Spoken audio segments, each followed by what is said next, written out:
want to do one thing. That one thing is multimode fields.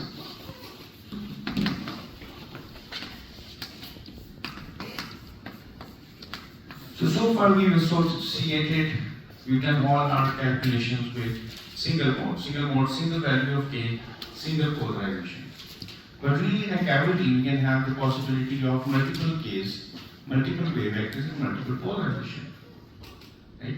We do know one constraint that if a photon is traveling in a certain direction, a k direction, its polarization is going to be orthogonal to the direction of propagation.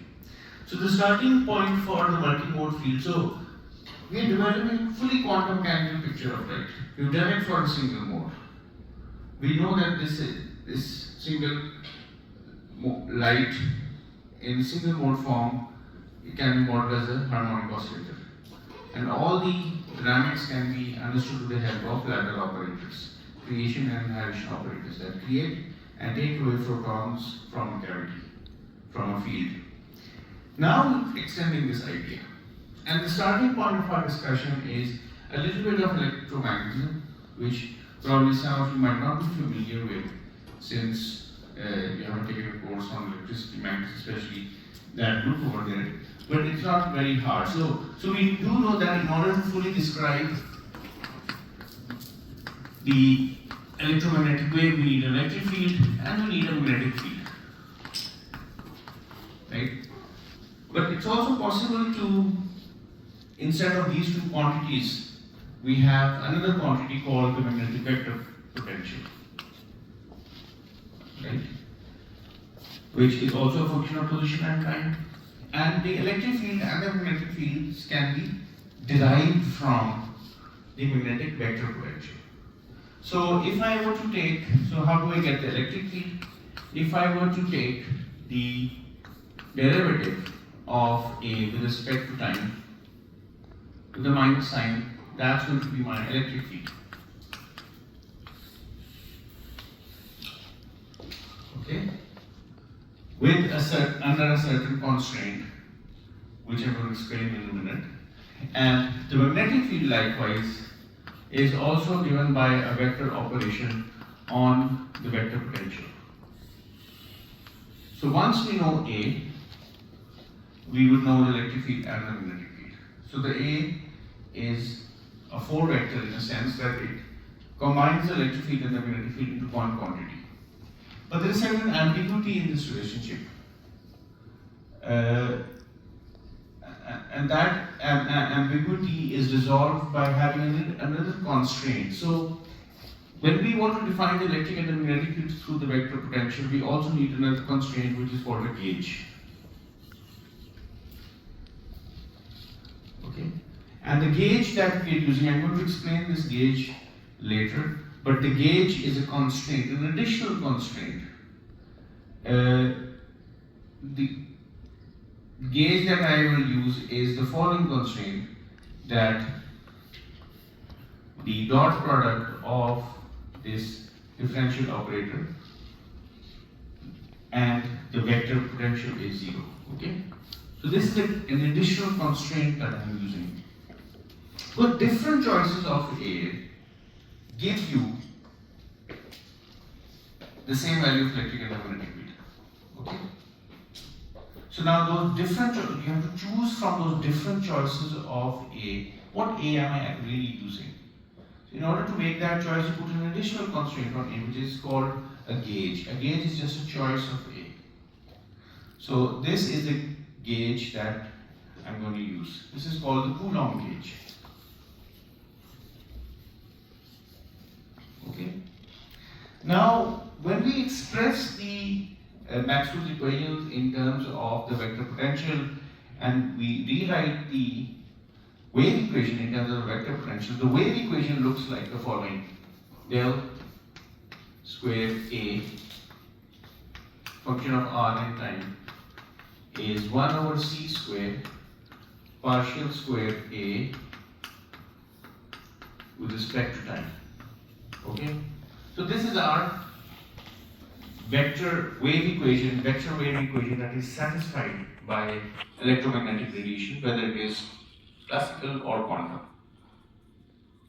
This is the wave equation that we would like to solve. So solving this equation means finding out the vector potential A. So that's what we would like to do today. And then we quantize this vector potential, and from the quantum version, the operator version of this vector potential, we would like to find out the operator version of the electric and the magnetic fields. And we would also like to show what the total Hamiltonian for the system is in terms of those vector potentials, in terms of electric and magnetic fields, and whether it still satisfies the canonical version of a two-dimensional harmonic oscillator or not. Okay, that's what we would like to do today. Okay, so this is built up for. So what are we going to do after this lecture? After this lecture, first of all, there will be one or two lectures on the statistics of photons, especially when you want to detect photons. How do we tell that this is a number state, this is a coherent state, this is a squeezed state? We tell this by looking at the statistics of the detection of photons. So light falls onto certain detectors and then we look at the statistics. We already have seen a glimpse of this when we discussed the probability distribution of the number of photons, the coherent field and the number states. So we're trying to do some virtual experiments so that we can, by looking at the statistics of the detection of photons, we can tell what kind of light it is. Quantum light will have one kind of signature, classical light, coherent light will have a different kind of signature, thermal light that we see around us is going to have a different kind of signature. Okay, so I'll spend one module, two lectures perhaps, on the statistics of photon detection. And then also in the process talk about beam splitters and interferometers, because those are used before detectors to do different kinds of experiments. Okay, so I'll give you a glimpse of what it looks like in the laboratory. Then, after I built all of this, in fact, after today's lecture, we'll be able to do that, but I just want that digression into photon detection statistics. The next big thing we would like to do is the full quantum mechanical treatment. That is, the photon is, light is fully quantum mechanical and the atom is fully quantum mechanical. So how do we describe that scenario?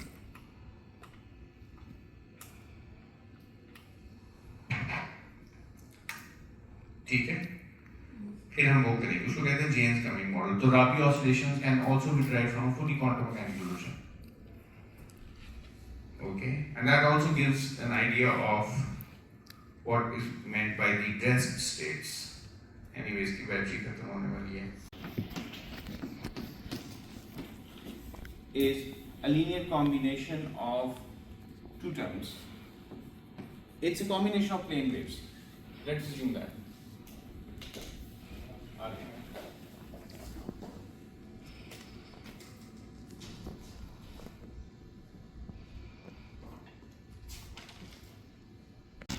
And express this as a sum of plane waves. One plane wave moving in the k direction. And so what we would like to do is write this as ks. I'm going to explain this in a minute. Ks e I k dot r minus omega t, right? Plus the conjugate of this a k s star e, and then I have minus I k dot r minus omega t, right? I have this term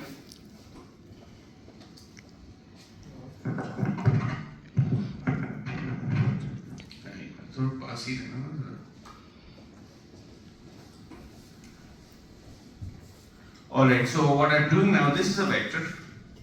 I've broken this down into two components in the K space. And these are components which are represented by, so this is a Fourier transform of this object computed at K. And this is the complex conjugate of this. This represents a plane wave, correct? So both of these terms are added, and of course we need to sum up over all K's That's what you do in the Fourier decomposition. And S. Now what is S? S is the polarization. S can be of two kinds. So if you have a certain K, S can be left or right, horizontal or vertical. So S represents a two-dimensional vector. So S can take up two possible values. So this represents the polarization.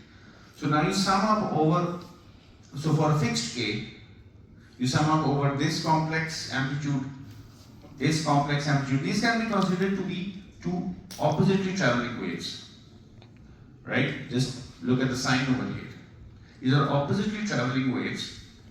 Both of them have the same magnitude of the K vector. They have the same spin, right? And you add up all such waves. So you add up over all possible values of K and for each K the two possible values of S. And since this is a vector, you need a certain vector, unit vector with this. That vector will tell you what polarization is that particular K going to be. Let's call that unit vector E. And this is referred to which K are we talking about?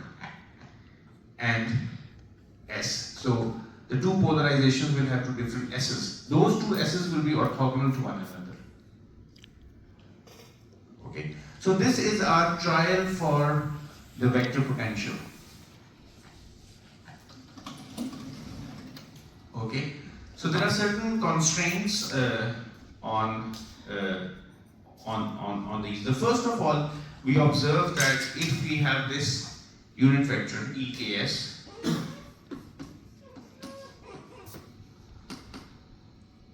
and for the same K, we take the other spin. Let's call the other polarization, the orthogonal polarization. Let's call the other polarization minus S. Just let's call it minus S. So if this is horizontal, this is vertical. The dot product of this must be 0. In other words, E, K, comma, S, dot product E, K, same K, S prime is going to be a Dirac delta function SS prime, right? This really shows that if you have a wave that is propagating in the K direction, the two orthogonal polarizations, will be orthogonal to one another. So one is EKS and the other is its orthogonal version, EK minus S. Minus S I'm representing just to show that this is orthogonal. Okay? So we have this condition that comes from the property that the two components of the polarization for a given K have to be orthogonal to one another. Okay? And we also have other constraints. So one constraint comes from here as well. Yes, please. Both components need to be orthogonal to one another. Very good. So we have this Coulomb gauge. We would like to transform this in vector. We would like to write this in terms of K's and E's. Okay? So we can do that.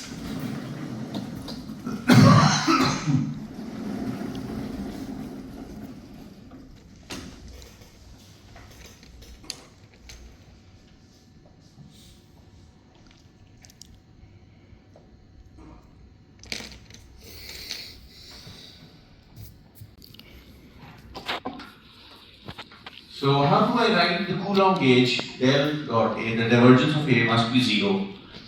So I take the divergence of that vector field, of that vector potential.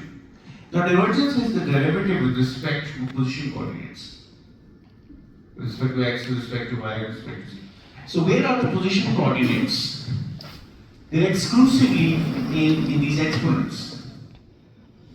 So if I were to just focus on this term here for a minute, E I k dot r. This is really kx x plus ky y plus kz z, right? G.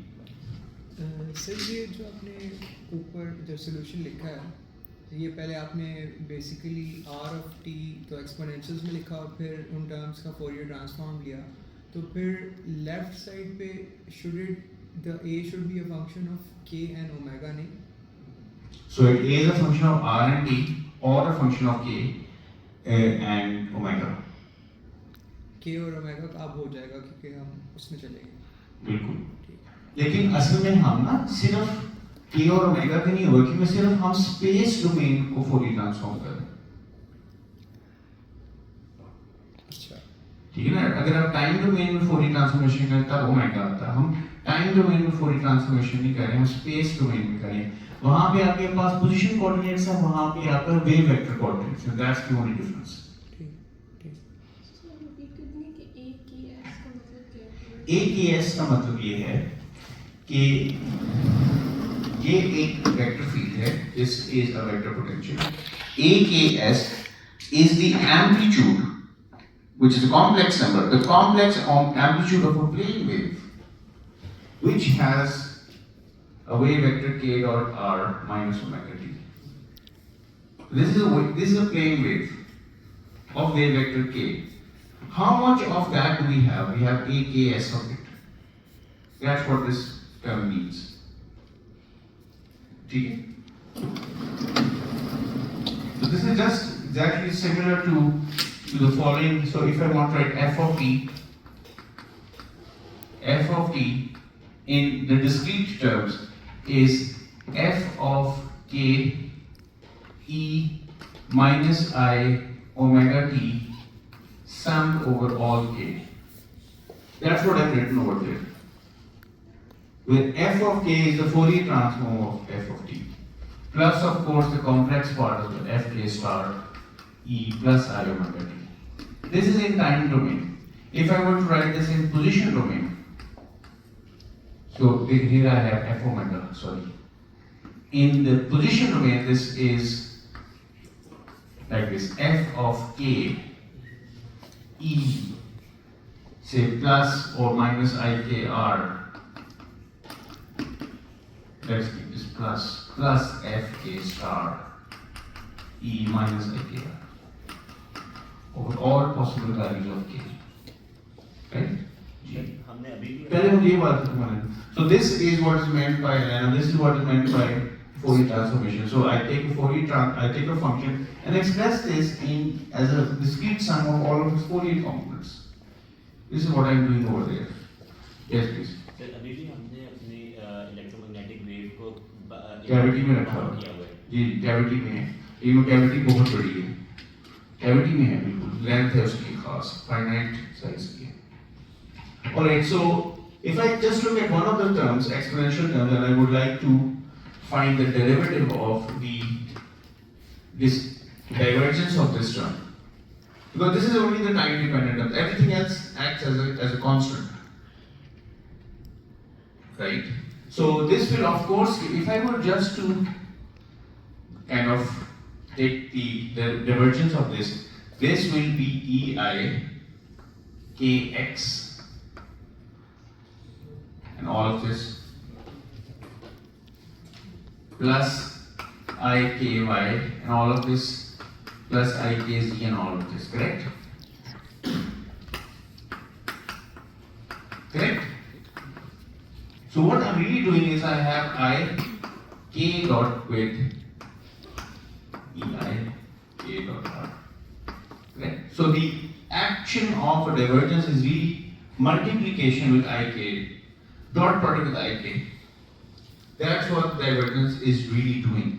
So if I were to take the divergence of the overall vector potential, this would mean that I am really imposing the constraint. Now, dot product is only with this vector component. This is only the vectorial part of this expansion. So, the divergence of all of this would really mean that for each ek dot s, k dot product of this must be 0. Correct? So, I just take the divergence of this, which means I'm multiplying all of this with ik dot. I take the dot product of this with ik dot. So I'm really doing the following: I, k K dot product with A, where A is given by the right hand side over there. This really means that this implies that K vector dot product with E K for any S, this must be 0. Correct? So then the Coulomb gauge translates to this. Okay? And it kind of makes sense already because this represents the direction of the polarization vector. And the polarization vector is transverse to the A vector. So the Coulomb gauge is really the transversality condition. Okay, so that's why we use the Coulomb gauge for the electromagnetic radiation. It's physically meaningful because it results in transversality. That is, the field is going in this direction and the polarization vectors are in a plane orthonormal to the K vector. This is the Coulomb gauge. Okay? So we also defined, I do also know that if I want to take EKS and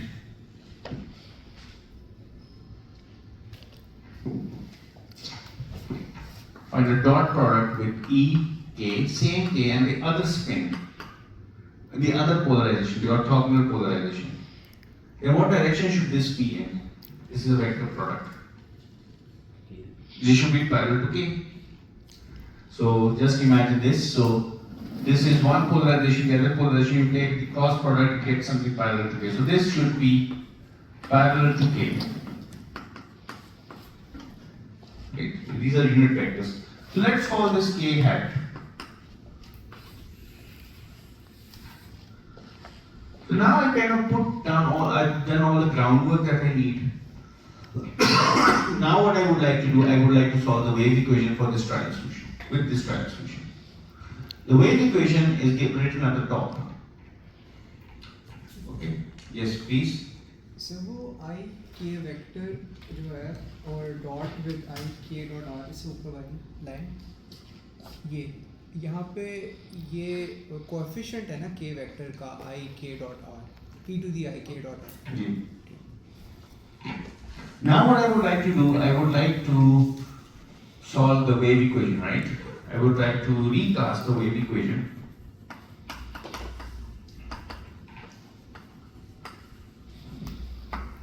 First of all, if I look at the left hand side of the wave equation, the left hand side is a scalar and it's the double derivative, the Laplacian operator acting on A. Right? So this, what will this give me? So when the Laplacian operator acts on this, what should I get?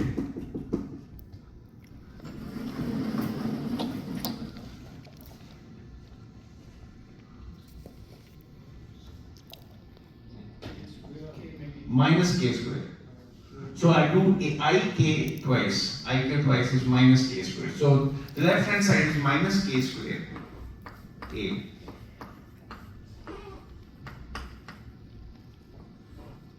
Right?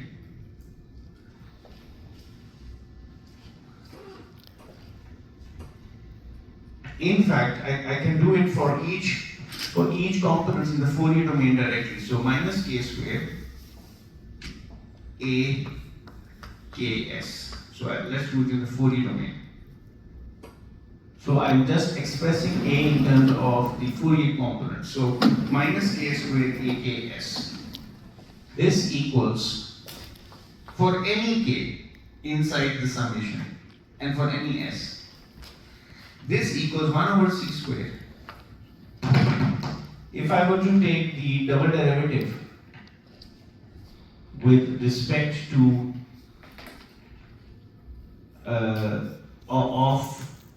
of this expression over here with respect to time.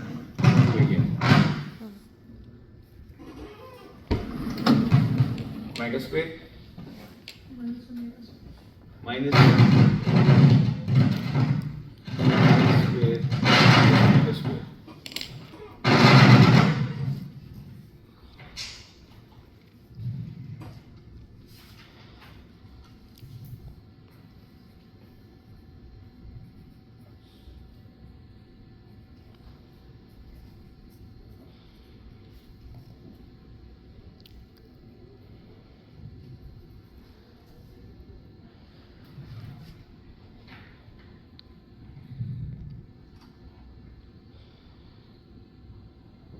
As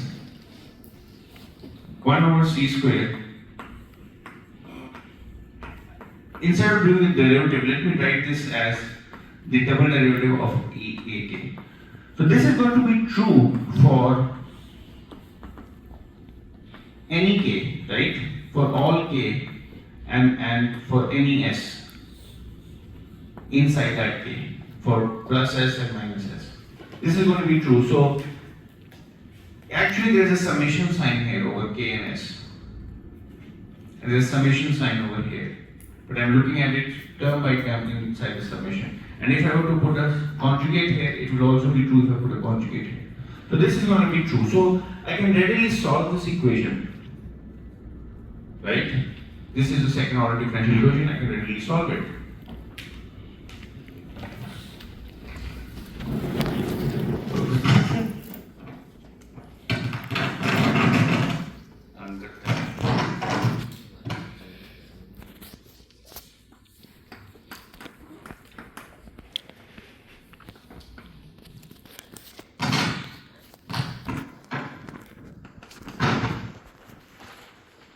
Plus a square over c square aks.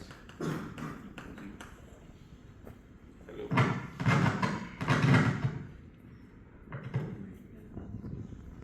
Hello. Now what is k square over c square if you're in vacuum? This is omega square. Okay? Omega k square, omega sub k square. So this is the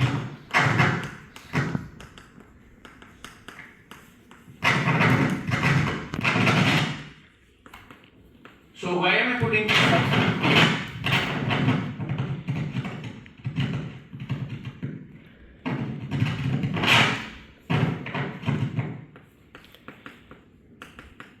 this is 0, right?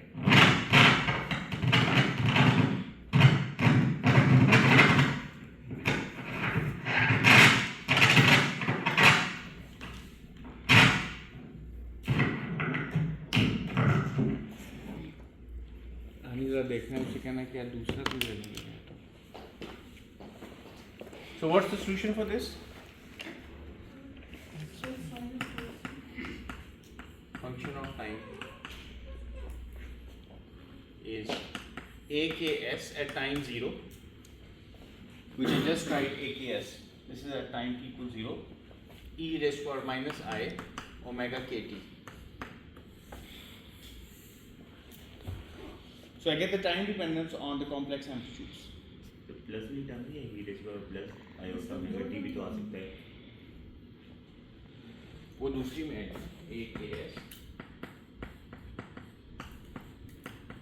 क्योंकि हमने वो सम लिया हुआ ना complex conjugates के साथ, तो वो दूसरी में आ जाएगी.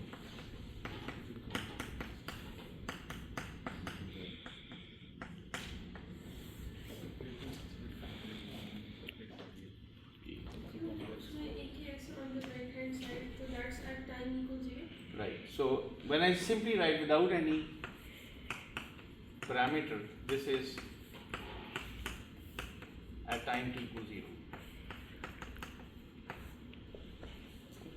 So now I'm at the time dependent version of these complex amplitudes. Got it? Sir इनका लीनियर कॉम्बिनेशन नहीं बन सकता? बन सकता है. असल में जो हमारा ट्रायल सॉल्यूशन है ना, ये यहाँ पे ये नहीं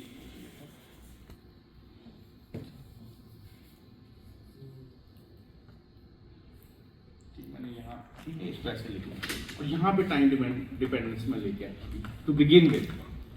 eventually वो आ जाएगा. To begin with, this is some time dependent function here, some time dependent function. Right? This looks better. So now I have the time dependent forms of these complex amplitudes. Now what I would like to do, I would like to find out what the electric field is. And I would like to find out what the magnetic field is in terms of these complex amplitudes. So the electric field is given by the time derivative of this A. So my A really now is A RT. This really is sum over S E K S, and then I have A K S E I K dot R, this term over here, minus omega kt, right, plus A K S star E minus I K dot R minus omega kt. So this is my A. Now if I take the time derivative of this A, I'll get the electric field with a negative sign. So my electric field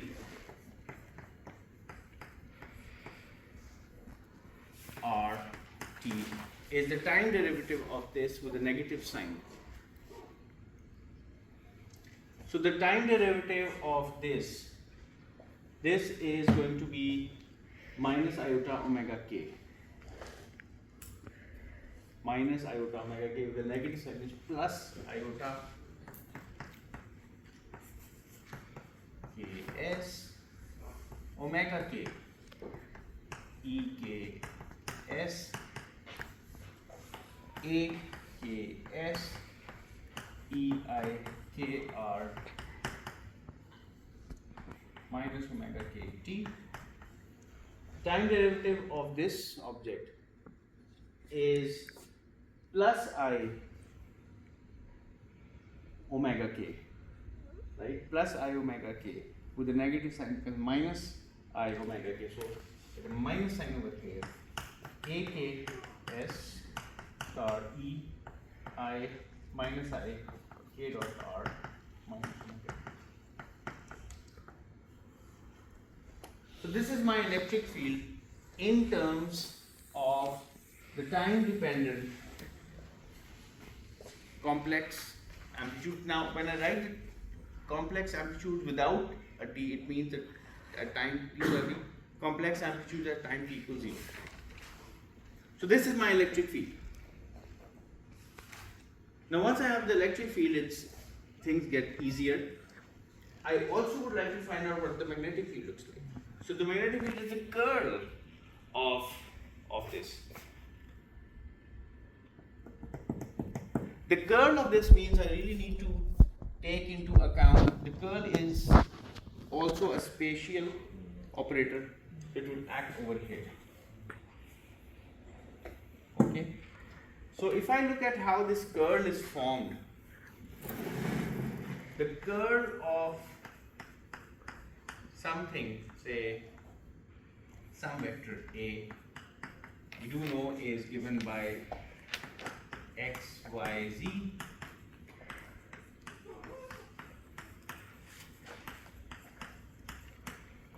Ax, ay, az. Right? So this, I need to implement this object.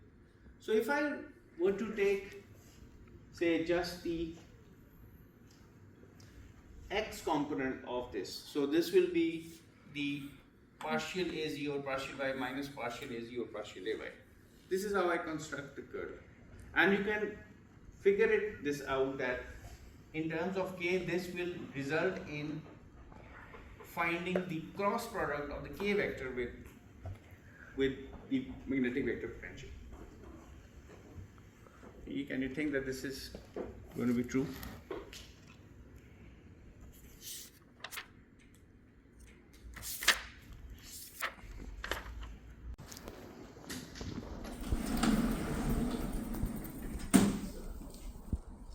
इसका मैं curl लूँ, what do I get? So curl के अंदर एक term अगर मैं first term लूँ derivative with respect to x, so I will get I kx of this minus I, this will give me minus I kz of this. So all in all, if I then compose this with the proper unit vectors, this turns out to be the magnetic field del cross A will turn out to be equal to I k crossed with A. Okay. So try proving this on your own. Okay. So when I do this, here I observe that I have unit vectors here. The vectorial nature is imparted by these unit vectors. So I really need to find out the cross products of k's with this object. Correct? से इसका एक ये सारा काम हम कर रहे हैं, अब हमारे पास रेडियल पार्ट है, तो हम ये सारा काम इसको टोटली स्फेरिकल में जाके भी कर सकते स्फेरिकल हैं। नहीं कर सकते। यहाँ पे कौन सा स्फेरिकल सिमेट्री है? स्फेरिकल में क्यों करना चाहिए? मतलब अगर हम डेल को स्फेरिकल में ले जाए सब, क्योंकि कोई R- फायदा नहीं होगा ना, क्योंकि ये रेक्टेंगुलर कैविटी आपके पास। R का मतलब R एक पोजीशन जाहिर करता है। R का ये मतलब नहीं कि रेडियस है, ये एक पोजीशन वेक्टर है। ठीक है, ये आप खुद कर लेंगे, ये मुझे 10 मिनट लग जाएंगे इसको करने में, ठीक है। So now I have this B. So what I really need to find is the cross product of my A, which is given at the top with K. Right, so I have my A, I want to find the cross product with K. So how do I do that? So in order to achieve this, it's actually really simple. So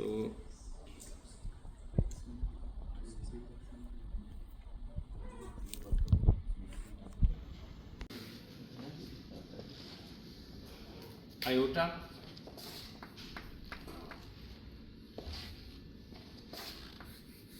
k s. Now if I take the cross product of k with this part, I'm really taking the cross product of k.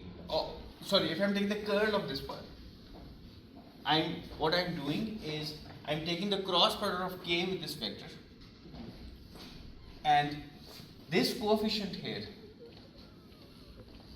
is going to come down as, so since it's with respect to r, so the coefficient ik will come down. कोई और अगर है आपके पास, कोई और है?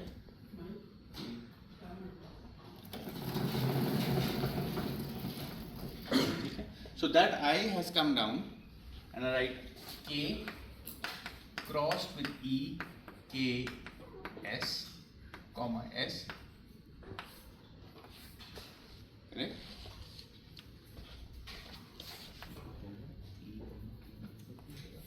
A k s e I k dot r minus omega t. Now I need to find the curl of this term.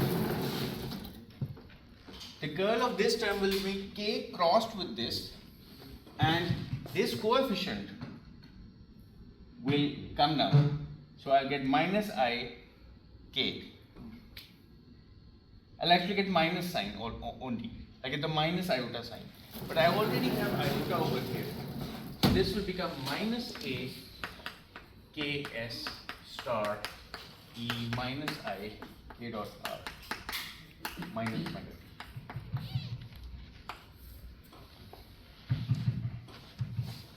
So this is my magnetic field.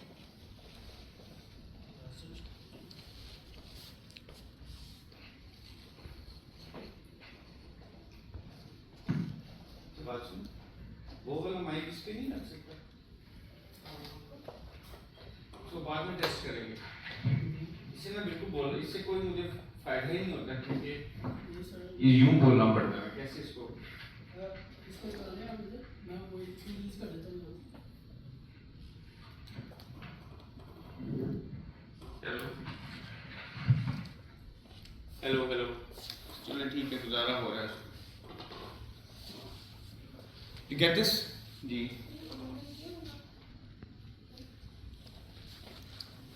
इस तरह तो वैसे ना कभी भी खत्म नहीं होनी की चीज। ठीक है, so this is the electric field and this is the magnetic field. Got it? Now what do I need to do? I want to find out the energies. So how do I find out the energies? I know that my energy U, the total energy, is given by half epsilon naught sum over the volume E dotted with E. This is electrical energy. Plus there is some energy inside the magnetic field as well. B dotted with E.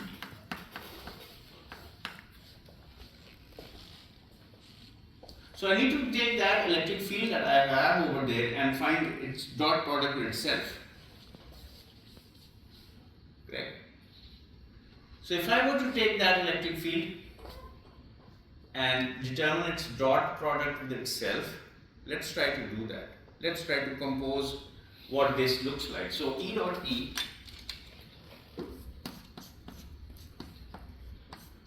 will look like, so minus sign, iota square is minus sum over K and S, omega K E K S. Now once again I am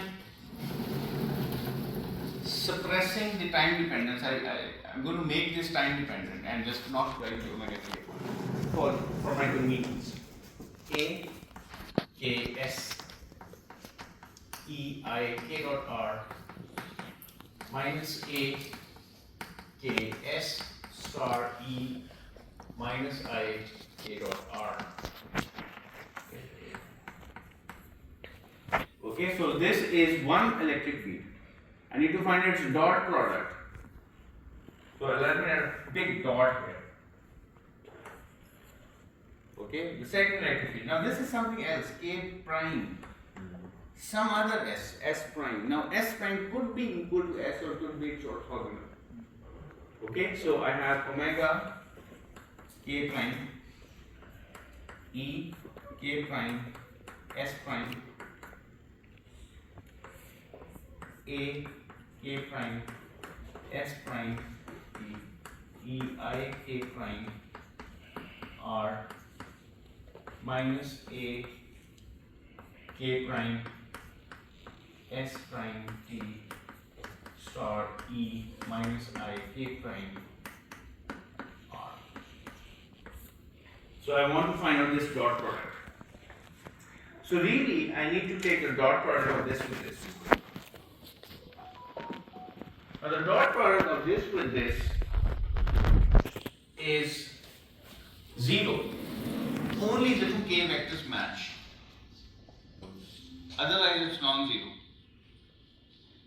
It could be non-zero. So I have this condition and I also have this condition. If the k vectors match, then you have to look at the polarizations. If the polarizations also match, then this product is going to be 1. So I use this condition and I use this condition to determine what I will get over here. Right? So, okay? So kindly try to attempt this. The final result for this, if I can do it, you can also do it. Your math is far, far superior to mine. Just try to do this.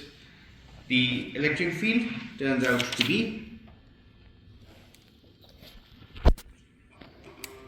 okay, so there's another kind of thing you would like to look at it. How do you impose constraints on K?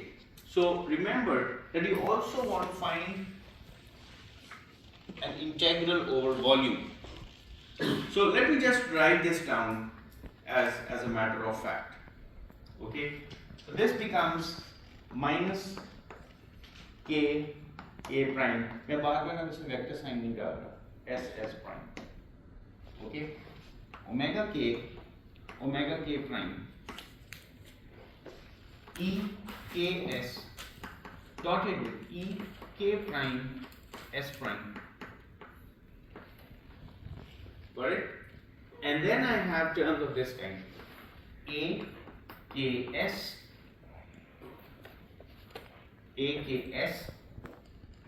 a k prime s prime, e I k plus k prime dot with r.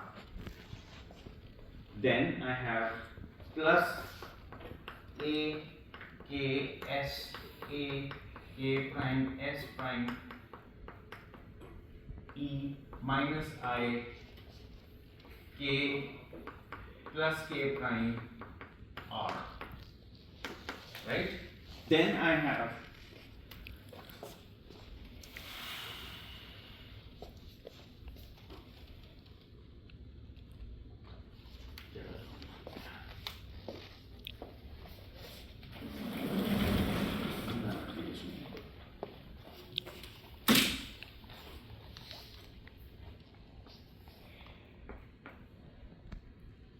a k s,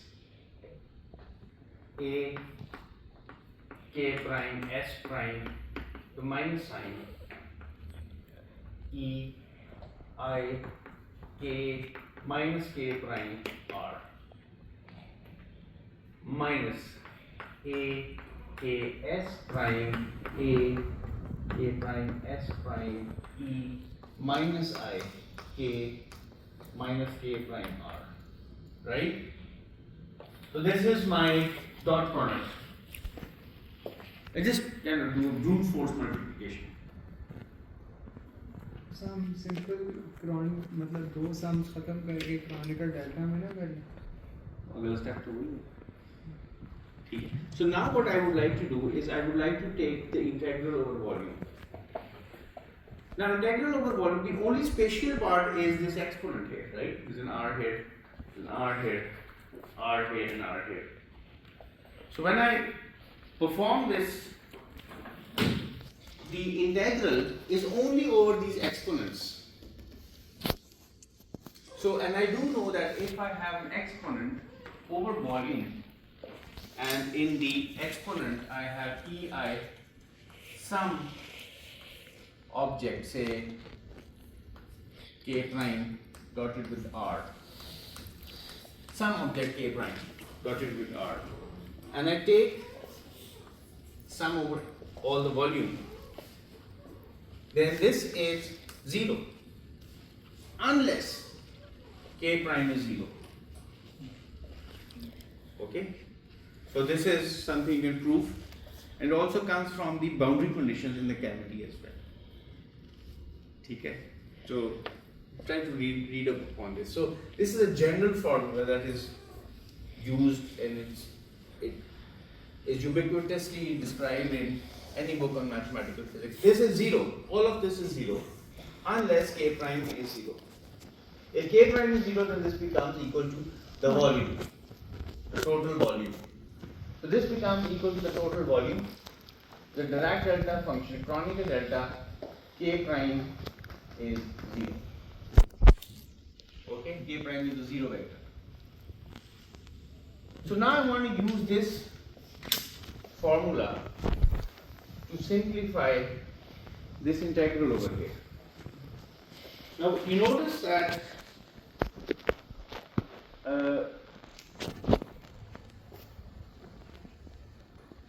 if I were to take the integral, this will vanish unless k prime is minus k. This will vanish unless k prime is minus k. This will vanish unless k prime equals k. This k prime equals k. So what I can do, I can convert this summation over k and k prime into just a summation over k. Right? And use the proper Dirac delta function and adjust the k primes. Here k primes become minus k. Okay? So when I do all of this adjustment, very neat adjustment, just apply that formula over it. This is simplified. Okay? And overall, the energy then becomes the electric part of the energy, which is all of this. So then I multiply by epsilon divided by 2. All of this becomes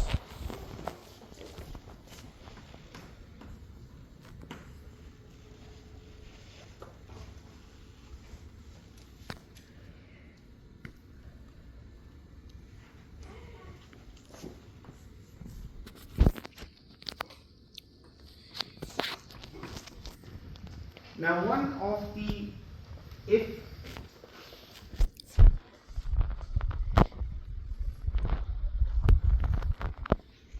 for these terms k equals k prime, k equals k prime, this term is non-zero only when s equals s prime. So only for these terms I can also get rid of the second summation of the polarization and just be left with the sum over k and s. Okay? So the first term gives me omega k square a k s t a k s t star, right? This term comes from these two terms. These terms give me additional terms. Those additional terms are minus half epsilon naught v sum over now k and both s and s prime. Because now my k prime equals minus k. Okay, so it's not k, it's minus k. So this turns out to be E K S dotted with E minus K S prime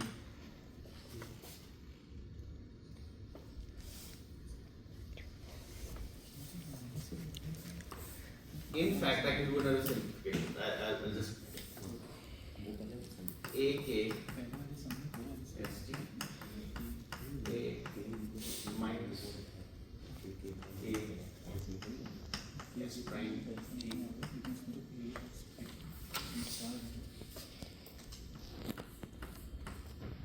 A K S T A minus K S prime T. Okay, so I get terms of this kind. So this is clear. This is just the magnitude, amplitude, modulus square of AKS. Here, if you observe this unit vector here is in the, it has the same polarization. It's opposite to this.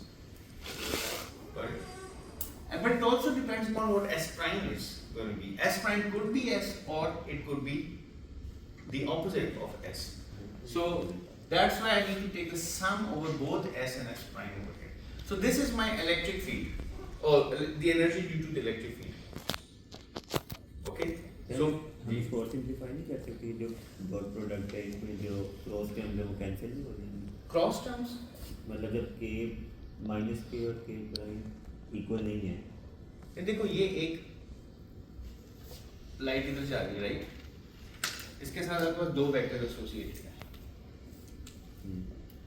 if light is traveling in the opposite direction the minus k direction still it has these two vectors associated right so it's not straightforward it depends upon what whether if s prime equals s then this becomes minus 1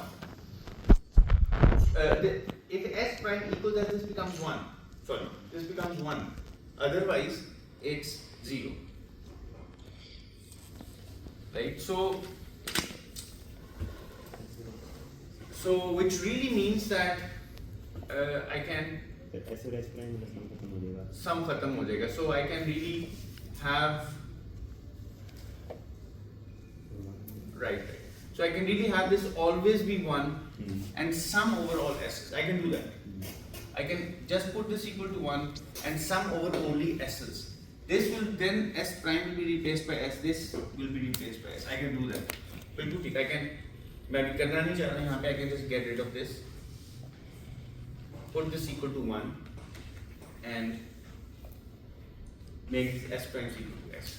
But no matter what the case, this is my total energy due to the electric field. So now I want to find out the dot product of the magnetic field itself.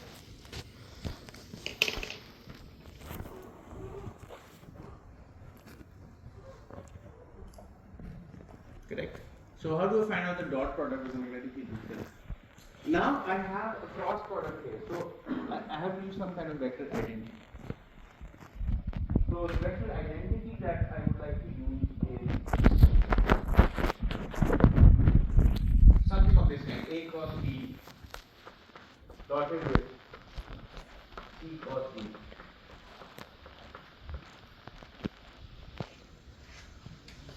This is something, right? A dotted with C, B dotted with D, minus A dotted with D,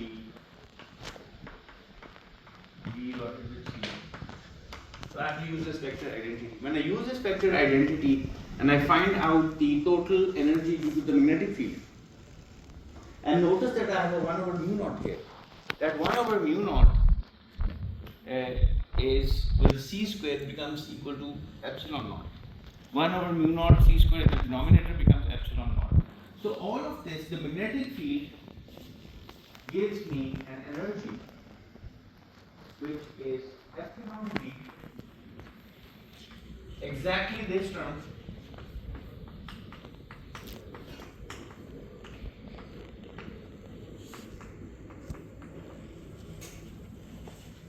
and sum of exactly this term, say q. If this is q minus q, I'll get plus q.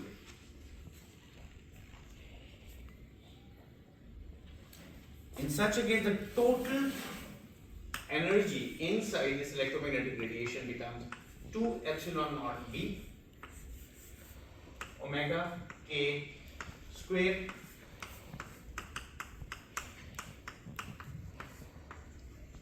this is my total energy inside the magnetic field. जी इस सारी चीज को मैंने क्यों कह दी, ठीक है? This is plus q in the magnetic field. This term is minus q. So when you add the two, they just cancel out.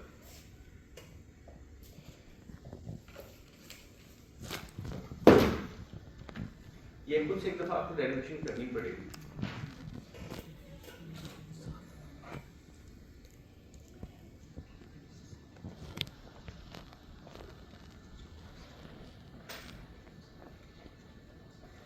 Now what I could do next is I could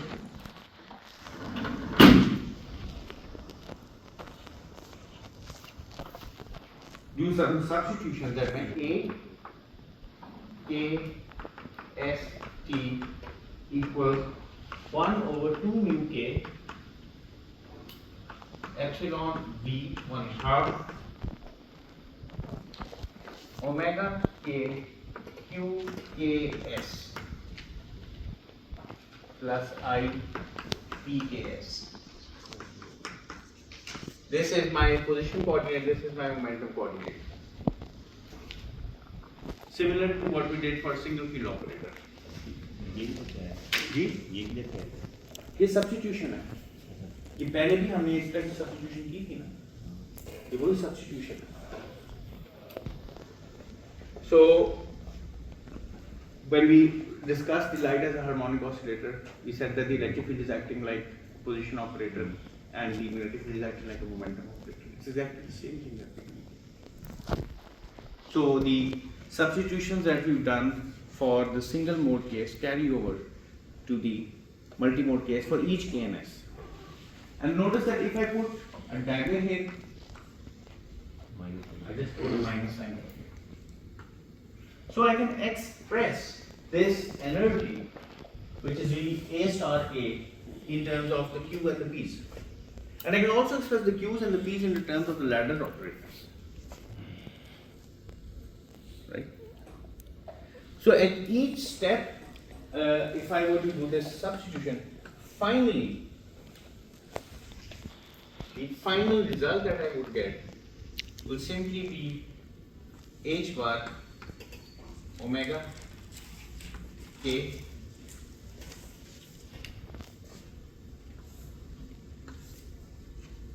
a k s dagger a k s plus 1/2 sum over all k's and s, and the two kinds of s's. This will be, actually I can call this a Hamiltonian. So at the end I elevate each of these variables to an operator figure.